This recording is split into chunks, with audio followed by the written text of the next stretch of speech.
welcoming Maria Mountain to the Athletes Podcast here. Thank you, Maria, for joining us. Total pleasure, guys.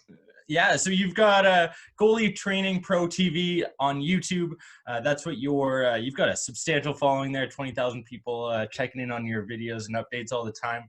Tell us a little bit about how quarantine's treating you and what you're doing to stay productive. It's treating me pretty well. It's not a problem staying productive because it's just everything is in overdrive. So it's on a couple fronts. So all of the goalies that I work with privately online from all over the world were instantly in their off season and feeling a little panicked about it too. You know, usually there's sort of a trickle down that, well, this guy's team maybe got out of the playoffs, this guy's still playing, and there's sort of a little waterfall, but this was like, a flood. So that was a bit of a panic to get everybody doing something productive. And then with my other programs and even the free content I put out on social media, it's the same idea, like giving people productive things they can do at home, because people want to do things, and all athletes, but the goalies, they want to get better and be taking action. And so it's, hey, how can I give them content they can follow along so that it's going to be the right action? Because you see a lot of workouts, on Instagram now. It's like, oh, we're going to do 500 burpees and 600 push-ups. And it's like, okay, well, like, you could do that, and that would be really hard, but it doesn't help you, it doesn't help the goalies I work with stop pucks, and it doesn't help a track athlete run faster. It's like, how can we use the time productively? So yeah, it's very busy right now. No problem staying productive. I like it. Your most recent Instagram post was how to stay on track, and it resonated with me because a lot of people right now are in this sort of tumultuous time where they're not understanding and don't necessarily know when things are going to return back to normal, if they will ever, for that matter. How are you suggesting that athletes stay on track, and more specifically your goalies? Yeah, so I feel that too, because I'm a very routine person, and for me, my routine actually is working from home. So this has just been a pivot. Now I only was going in the gym a couple times a week to just like train an athlete that was going to the Olympics, but now that's put on the little back burner. But even that, even just that it's a change, it throws you off, and that sort of makes it more unsettling. So what I did is I just go back to my foundational principles. So even like the goalies I work with, okay, if this is a high school kid, well, you're not going to sleep in until 10 o'clock now, like every day Saturday. Like I'm trying to get them into the mindset that, okay, well, maybe I'm not in school right now and I'm not on the ice. I'm in goalie university now. And so every day I have classes, and my classes are off ice training, and I've given them tons of free training ideas. My next class is technique training. So maybe I'm working on puck handling or, catching with my glove.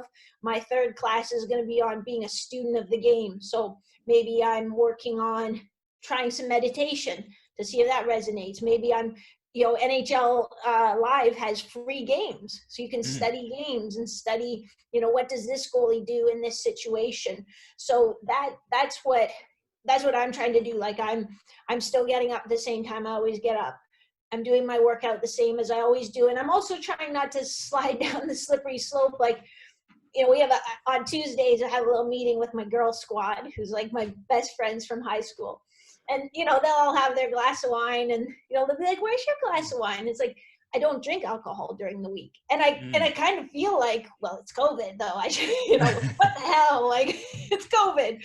But it's like, well, why would I start doing a habit that is not productive, that I wouldn't normally do? So trying to stay away from those things and just eating like food I wouldn't normally eat because COVID. I'm just thinking of it more as like, this is normal. This is the new normal until something changes, and then there will be a different new normal. So not even thinking, well, when will this be back to regular? It's just, okay, this is how it is. Yeah, a lot of athletes are kind of having to accept the fact that this is the normal for now, and we're just gonna have to make the most of it, right? And avoiding falling into those bad habits, like you said, is so crucial. I've had a lot of people reach out, and they're talking about what kind of methods they're using to stay on track. just keep doing what you were doing previously. Don't act like there's been a huge change, and inevitably you're going to end up doing and receiving those benefits long term that you would have without all of this COVID-19 stuff. So it's really just making sure that you are still paying attention and being diligent to the little things, as you should be always, right? Yeah. Not using it as a crutch. You focus on goalies primarily, and you talk about some of the specific workouts that you used previously. If you were to build your ideal athlete, what would some of those characteristics look like? Specific attributes, features, if you were to dive into it. Well, it's hard because that's a hard question for me to answer, because my job isn't what I want for the athlete. It's what the individual wants to achieve as an athlete. And then it's my job to help build them into that. So I think the ideal in different sports is different. So if we're talking about an ideal goalie, that would be very different from maybe an ideal figure skater. Do you know what I mean? Sure. Is that the question, or do you want me just to like... Let's go into as specifically as a goalie then. For some of the people you've worked with, and for the goalies who are listening more specifically, what would be some of those top 5, whether it's workouts, muscle building activities that you would suggest for them to make sure that they're focusing on during this downtime, we'll say? Well, I think if we looked at a goalie, the first thing I would be wanting to do is, and this is exactly what I'm doing with the goalies that I work with privately and the goalies that are in the Shutout Academy, is let's use this time, especially for a goalie. It doesn't, we would be heading into off season anyway. Mm-hmm. So it's not weird. And now we actually have the luxury of this month to build a strong foundation. So it's working on mobility and stability of the hips. So I make a distinction between mobility and flexibility, and it's not my distinction, but flexibility is just, how far back can I pull my thumb? Well, that's my flexibility. Here's my mobility. That is my thumb mobility. That's what I can use. So, for goalies who are just stretching their muscles, that's not improving the mobility they can use on the ice. So we're working on mobility. Part of working on mobility in the right way is also building stability in those muscles that help support the joints. So we're doing a lot of work in that regard on the hips. Working on our skills right now. So puck handling, catching skills, and then building some nice solid, single leg strength. I guess what people call functional strength. I think we're going to be surprised at how well some of the goalies who really embrace this, and other athletes, by working on these subtle things and getting stable and strong, rather than just being able to put on a bunch of weight and feel like, I'm getting stronger. Mm-hmm. I think the ones who embrace that are going to be shocked at how much better they perform. I think it's going to actually potentially make a whole shift in athlete training, because they're going to be forced to see, oh my God, I didn't do heavy squats or heavy deadlift this off season, and I feel better and I'm moving better. Not to say that they don't have to be strong, but they have to be strong and stable. Yeah, that was one of, actually, I remember seeing one of your posts earlier. It was about, how basically you ditched the back squat and having athletes do that. Can you go into a bit of detail as to why that is? Yeah, so I probably ditched it about 8 or 10 years ago. I haven't had any athlete back squat.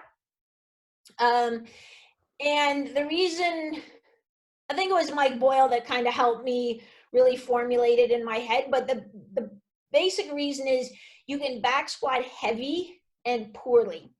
So if I have the barbell on my back and I squat down and I start rounding my back, well, it's still there, and we've all seen it, go to any gym for 15 minutes and you'll see exactly what I'm talking about. So guys can lift lots of weight, round their back, wiggle their way up. And so it's okay, is that the best way? Why do we squat? Do we squat to get a strong back? Do we squat to get strong hips, strong quads, strong hamstrings? Why are we squatting? Okay, well, then so were you doing it as a lower body exercise? Is there a better way that I can train those muscles with less risk or less wear and tear on the back. Because, and people who around their back who love to squat will say, well, I squat all the time and it doesn't hurt my back. And, you know, and maybe you can squat your whole career, but if we look risk reward, you know, we know that those disc herniations are kind of overuse injuries, and adding axial load to even small flexion compounds that. So risk reward, it just wasn't worth it. So kind of moved to front squat.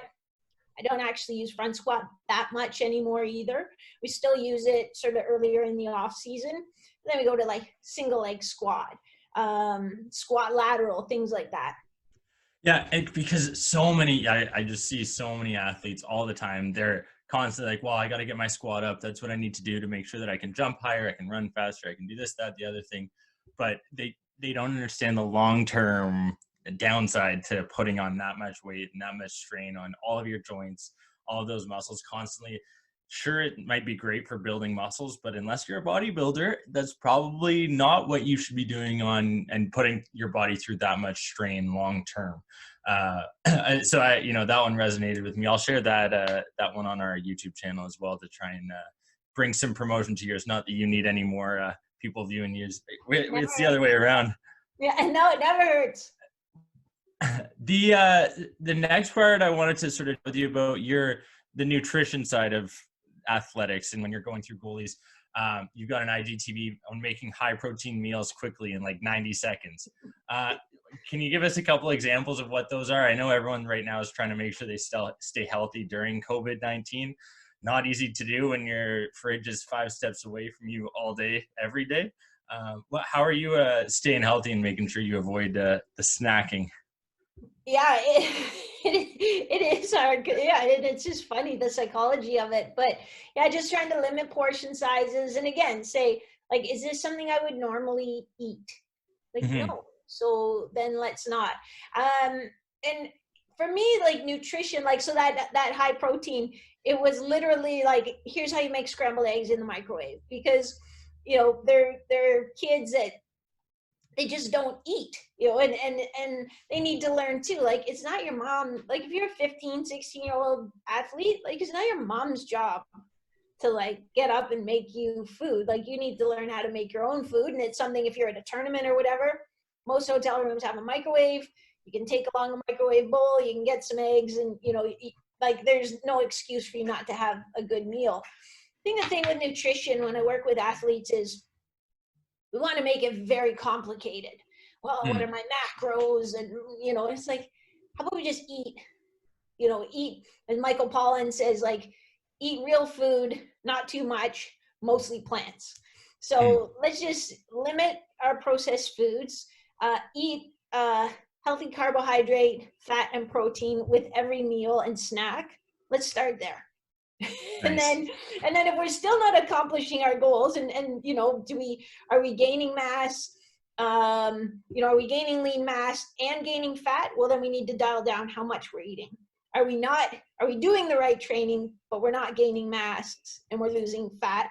Then we need to dial up how much we're eating. If we are not gaining mass and we're gaining fat, then our training's not working. Then you're really doing something wrong. Yeah.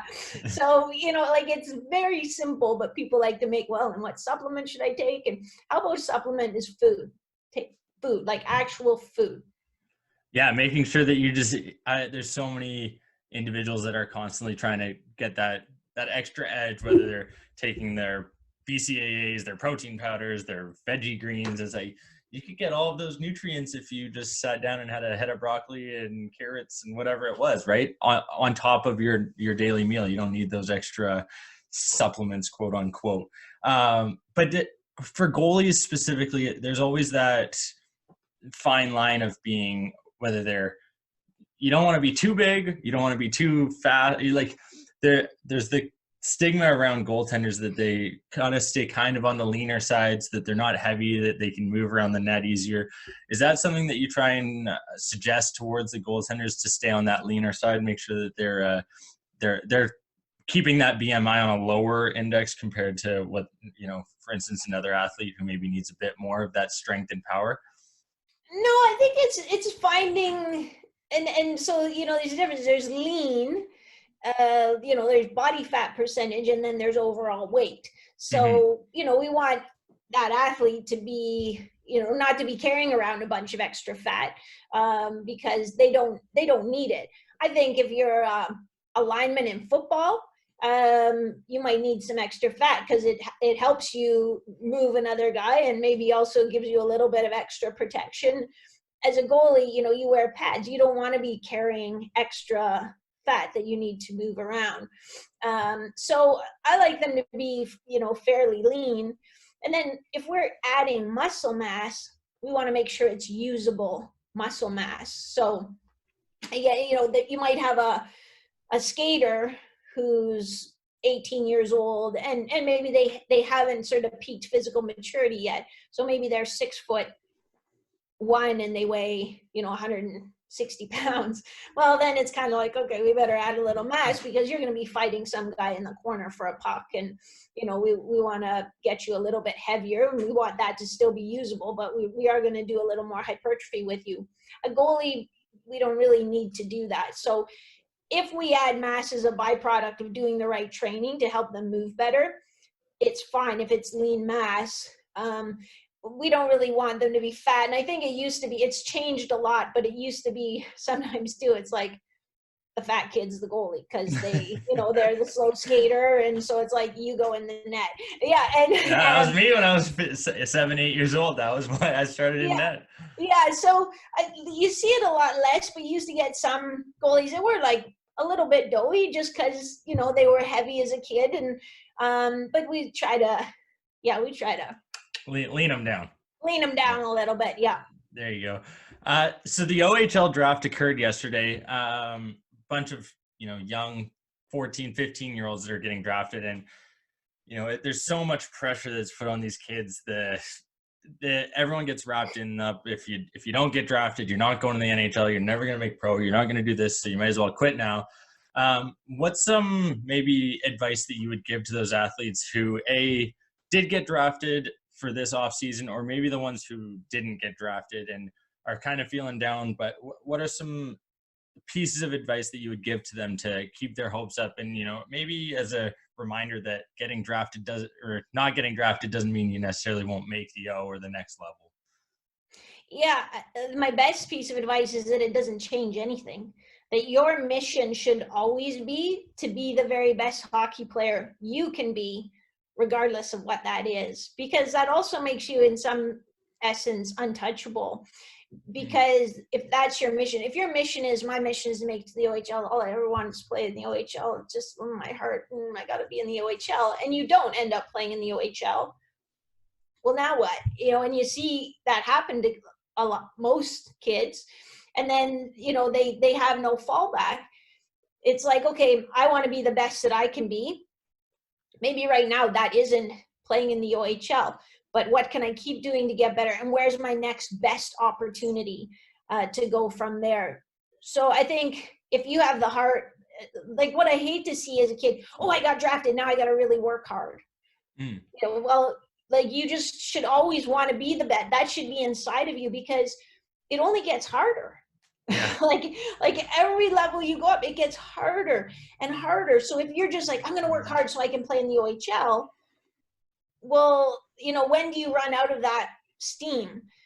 Because every mountain gets steeper and steeper. So if your motivation is, I'm going to work hard on the right things because I want to see the best that I can be, then it puts it in your terms. And then too, at the end of the day, if you know you've worked hard, if you know you've done the right things and you fall short, you can live with that. Like, it's like, yeah, you know what? Like I was cross-country ski racer was my varsity sport. And so, I wanted to ski in the Olympics for Canada.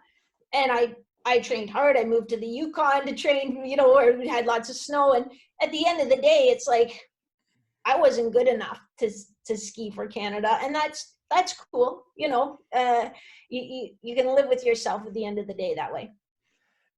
So how were you able to, and what were some of the steps that you took, maybe, for instance, when you accepted the fact that maybe you weren't good enough to make it to that next level or go to the Olympics? How did you adapt to that, and what were your next steps in the process of identifying, okay, I'm not going to make it to the Olympics, but how am I going to still move forward on another goal that, or what were you setting as that next goal, maybe instead of the Olympics not being attainable?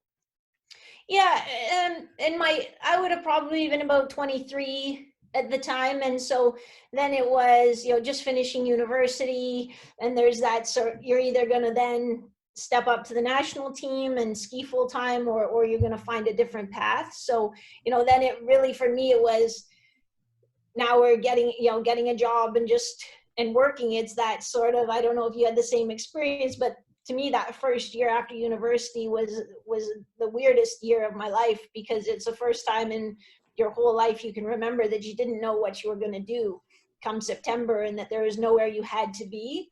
So I found it was actually quite unsettling. And then I think it took time to evolve. You sort of wander, and then I got into strength and conditioning, and that, strength and conditioning and even running the business kind of became my new sport. Mm. And it, for skiing, it was hard, probably, maybe just 10 years after I'd finished racing. My husband and I were out for a cross-country ski, and I was like, you know what? Like, that's the first time I've skied and just had fun. Like, because it was still in my head, like, okay, and I got to get this pace, and I've got to go hard. And, and it took a long time to just be like, no, we can just go out and have a ski. Enjoy it. Like, you don't have to jot notes down, and, so it took time. I think everyone's path is different. Yeah, well, it's funny that you mentioned the 23, you're moving on to the next job. That's right where I'm at right now. You graduate, and it's funny, when you graduate university, they give you so much support throughout the entire process. Here you go, here's your teachers, here's your references, whatever you want, we'll provide it to you. As soon as you walk across that stage, that's it. Boom, you're just saying, yeah, see you later. Thanks for your 40K. Yeah, thanks for your 40 grand. We'll see you later. Bob's your uncle. And then, you hit that September mark where you're so used to going back to school, whatever it is, and you don't have that. And that's where kind of the Athletes podcast started, actually, even because it was in that September. But it is very unsettling to try and think about what you're going to do for the rest of your life after school's over. And obviously something like a business for you has worked out and tremendously. And it's a case where you've obviously taken what you learned throughout that process, and now you're applying it to Goalies specifically. How did you go through that business process of building it, starting, I guess from whatever it was 10 years ago now, but you've got such a huge following on YouTube, on social media. How were you able to build that over time? Just like a farmer. Like, I think of myself like a farmer, and it's just, you have to spend so much time just tending your crops, and even when nothing is growing at all. And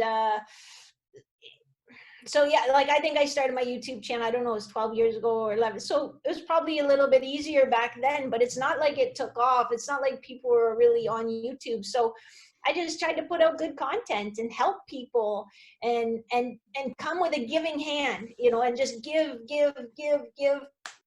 and then provide some different levels of content. So here's free stuff. If you want me to put together the programs and exactly what to follow, well, here's one level of paid program. If you want me to work privately with you, then here's another level. But always giving to the community. So I can't even say that it was that strategic. Like, that is basically the strategy. Like, I have run a Facebook ad, but I don't know really, like, I don't think it, like, I just actually stopped because I don't know, I know so little about it that it's really, to me, it's just gambling, like throwing this money away. Yeah. So I don't, there weren't any things like that. It was just like, okay, let's just be as helpful as we can. Yeah, the kind of the Gary Vaynerchuk approach to it, where you're just giving all the time, and eventually it'll come around in return, right? And obviously it has the steps that you took as far as identifying, like, one of those posts was the secret habits of pro goalies. It's intrigued me right off the hop. I was like, oh man, I got to ask her about this. Yeah, there you go. You're cooking it up. What are a couple of those habits that pro goaltenders are doing on a day-to-day, week-to-week, month-to-month basis? So you fell into my trap. I'm in. Because it is so funny. The psychology of it I find fascinating. And my dad was a psychiatrist by trade, and I really miss him too, because I'd love to chat with him about some of these things because I'm very like I'm a science geek at heart. So I'm like, Okay. here's a video on an anaerobic lactic circuit you can do that will really help you be a better goalie. And like, nobody cares. Like, I don't care. But a secret habit of a pro goalie, I want to see it. So it's kind of, sell them what they want, give them what they need sort of thing. So, a couple of habits are working on mobility the way we talked about it, not just stretching, because goalies just stretch. Another one is, when they do their stamina workouts, it's not like going for a run. It's multi-directional. It's got vertical agility. It's more of an interval-based training. Another one is that, they pay attention to the details, because the higher the level, everyone's doing the big stuff. And the top performers, and this is across sports, because I work with some athletes who, won Olympic medals in figure skating and track and field. And, they look after the details too, with the same kind of discipline. So, those are a few of them. Yeah, well, we'll direct the listeners to your Facebook and Instagram channel to find out more on those. The kind of a couple more questions I've got as far as basic movements that you think people should be doing on a day-to-day basis while they're in quarantine. Maybe if they can't go to the gym or get their typical workout in that they're used to being able to do. What are some of those? I know we talked about the mobility aspect, but is it making sure that you're getting a proper squat in, making sure that you're doing a pigeon pose? What are some of those basics that you are saying that every athlete should kind of be doing on a day-to-day basis to make sure that they're keeping all of their limbs loose? Yeah, I think just walking is really underrated too. If Interesting. anytime we go away, like, because we don't walk, we might walk from the parking lot to the grocery store, but anytime we're away on holiday, or if we go to New York or big European city where you're walking 15 miles a day, it's like, how are my legs and hips so tired from this walking? So I think it's really important to move, because we're going to get stuck sitting in a chair working like you and I are, or just watching the Netflix. So get outside and walk responsibly. Staying 6 feet away. Yeah, but get out and so that's number one. Number two would be, I would be working to just getting mobility and some hip internal and external rotation, whatever that is. Sitting on the floor cross-legged, doing your pigeon pose, then, flipping onto your tummy, bringing your knees together and sort of flaring like with your knees bent to 90 degrees, and then like flaring your shins apart. Right. I would get in some T-spine rotation. So a little thoracic spine, rotation, because I think also we're like this. And yeah, even in a normal day, if we're in school and sitting in school all day, well, at least we get up, put on our backpack, walk to the next class, hang out at lunchtime, walking around, and that's all missing. So yeah, I think getting into a nice deep squat, and hold for 10 seconds, come straight up, do maybe 5 of those. Just keep moving. And if you are an athlete, then, reach out to your strength coach or, your coach and ask, hey, what do you think I should be working on? Yeah, because there's always some specifics, like you said, that athletes should be doing based on their sport, what their goals are. But you give us a good baseline starting point of what everyone should be doing on a day-to-day basis. I'm interested on your thoughts on this year, as far as the NHL, as far as sports in general. How do you think athletes are dealing with the fact that, their seasons are over? Maybe they were on pace to have an under 2 goals against average on the year, and now they're not able to finish the rest of their season. That can be kind of deflating when you've worked so hard, put in such an amount of time, and now you're not getting to see those quote unquote results at the end of the day because the season cut short. What should be a way to cope with that? It's going to be different for everyone again, because let's say this is your contract year, and maybe you were playing great and then you weren't playing great and now your season's over. Okay, well then which, what's the true reflection? So that, it impacts somebody's livelihood.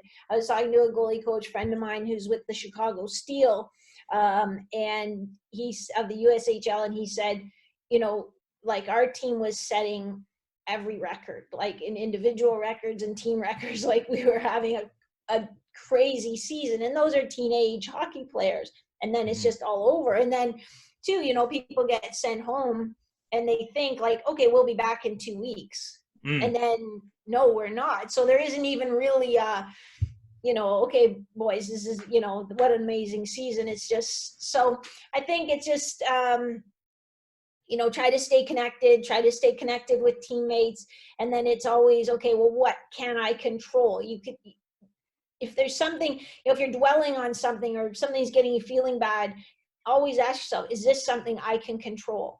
And if it isn't something you can control, then you have to, and I'm not saying, well, then just don't think about it. You have to practice, replacing that thought with a productive thought of, okay, well, what's my next best step? And that is a skill as well. So every athlete needs resiliency. And this is for some more than others, but this is one heck of a lesson in resiliency. So be deliberate and practice when you're having those thoughts that are unproductive about things that you can't control.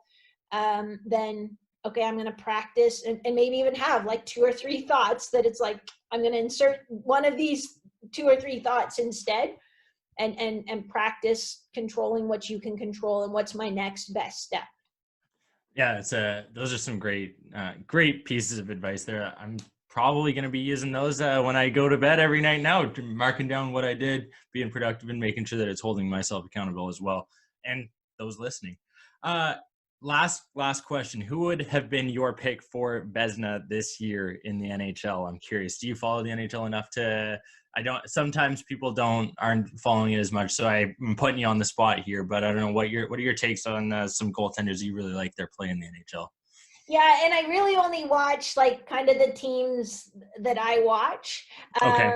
So, and I know he wouldn't be up for the Vezina, but I really enjoyed watching Shesterkin play when he got to play for the Rangers. Okay. I really enjoyed that. I am a big Lundqvist fan, but I like watching that kid play. So, I like he wouldn't have played enough games, but for me and for what I watch, I really liked the way he played.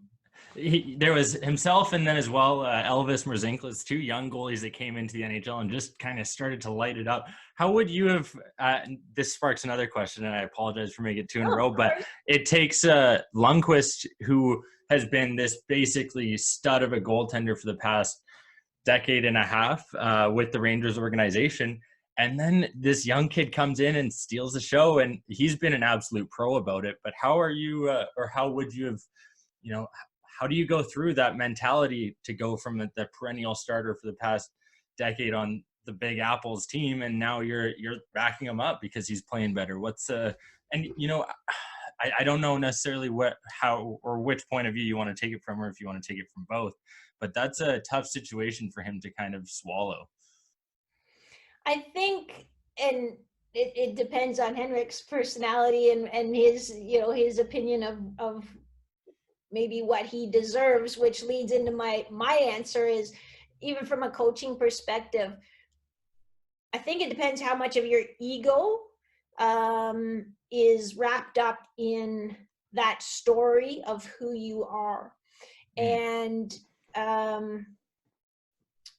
that makes it, if it's not an ego thing, so if his perspective is, I'm here to do what's the very best for the New York Rangers, then he'll see that this kid's winning games. My job is to help him be successful, whatever that is. Then I think I think, again, you can be at peace if you see your job as, my job is to do whatever I can to help this team win and be successful. If it's, I want to be the guy who makes us successful, and we all want that a little bit, but that's going to make it much, much harder, because you see his success as taking away from you, when really it shouldn't be a zero-sum game. It should be, is the team winning? How can we work together to lift the team up and do something great? Yeah, and because everyone's ultimate goal should be winning, and winning the Stanley Cup for the New York Rangers, not necessarily making sure that you're playing all 82 games, right? Well, Maria, thank you very much for coming on the Athletes Podcast, sharing your expertise and insight. Where can people find you on social media to interact and engage with all of your posts? Probably the easiest place to find me is on the Instagram. I am at Goalie Training, on YouTube, Goalie Training Pro TV. Perfect. Awesome. Well, thank you again. Really appreciate your insight. And we look forward to seeing more great content from you at Goalie Training Pro TV on YouTube and Instagram. My pleasure. Thanks for having me. All right. Take care. Enjoy the rest of your day. Cheers, you too.